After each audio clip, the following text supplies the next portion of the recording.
سلام از شما نماداربیوانم، خوش اومدید به این ویدیو جدید.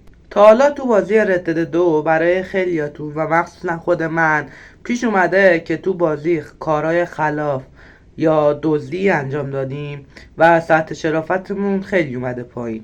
امروز تو این ویدیو میخوام بهتون آموزش بدم که چجوری با انجام چه نکاتی و چه کارهایی سطح شرافتتون بره بالا. پس تا آخر ویدیو با من همراه باشید، لایک و کامنت یادتون نره.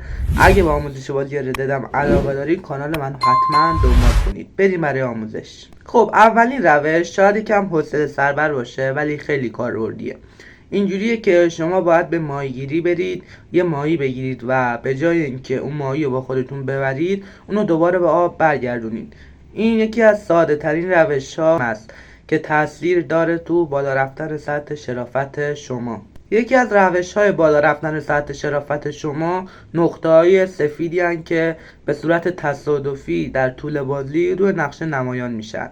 هر کدوم از نقطه های سفید یه سری مأموریت های تصادفی هستند. مثال رسوندن یه آدم زخمی به بیمارستان، بغل کردن یه آدم افسرده، پول دادن به یک گدا و یا آدرس دادن به فردی که گم شده از نمونه این کاراست که مهمترین و البته بهترین کار برای بالا رفتن سطح شرافت شما داخل بازیه. یکی از روش‌های دیگه تحویل دادن مجرمین به کلانتر شهره. چجوری؟ الان براتون توضیح میدم. اینجوریه که شما برای این کار و تعقیب مجرم باید به دفتر کلانتر شهر برید و برگه مجرم تحت تعقیب رو تحویل بگیرید. بعد به سراغ مجرم برید، اونو دستگیر کنید و تحویل قانون بدید. اینجوری نه تنها سطح شرافت شما بالا میره بلکه به شما دستمزد هم داده میشه. یکی از روش‌های دیگه تسلیم شدن در برابر قانونه. چجوری؟ الان بهتون توضیح میدم.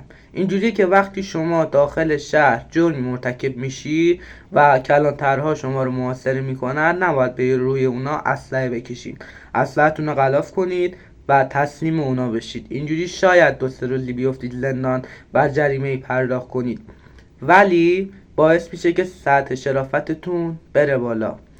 بچه امیدوارم از این ویدیو لذت برده باشید. لایک و کامنت فراموشتون نشه. کانال منو حتما دنبال کنید و زنگوله رو بزنید تا ویدیوهای جدید ما با خبر بشید. تا ویدیوهای بعدی، خدا نگهدار.